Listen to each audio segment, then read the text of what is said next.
But I do have a question that's a little bit puzzling to me.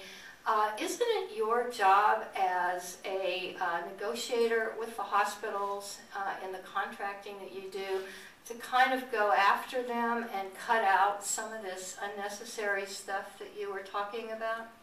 Yeah, I mean, negotiating with hospitals is one of the most important ways that health plans try to control costs. But there are limits, as I mentioned in my talk. There are oligopolies of hospitals, at least in California and I'm sure elsewhere, that make it very difficult to have a network without them. Some hospital systems in California, for instance, negotiate on an all-or-nothing basis. You either take all of their hospitals, all their medical groups, or you don't get any of them.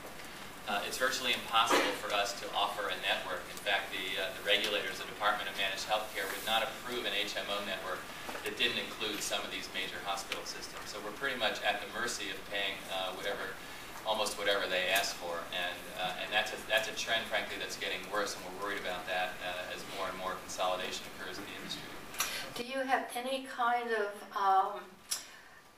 leverage over the hospitals? Well, the leverage comes from the fact that most hospitals don't make much money on government programs. They don't. They lose money on Medicaid for sure. Some break even on Medicare. Some lose a little money on Medicare. So all of their profits come from their private health plan contracts. In fact, the hospitals that do business with us, we have done an analysis, and they average a 34% profit margin on their business with us. So even though we might be only 10% of their overall business, we might be a third of their profits because they're not making any money on the Medicare that takes half of their business.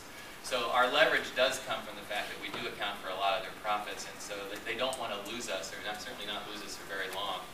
But on the other hand, if they know we have to have them in a network to be able to offer an HMO in California, they're not very accommodating when we come in and try and demand the lower. Typically, a hospital will come in and ask for a double-digit increase every year, sometimes 20, 30% every year, and then you negotiate it down and you end up at 12 or something, and you consider that a victory, but obviously that's not a victory, and the system can't sustain that for very long.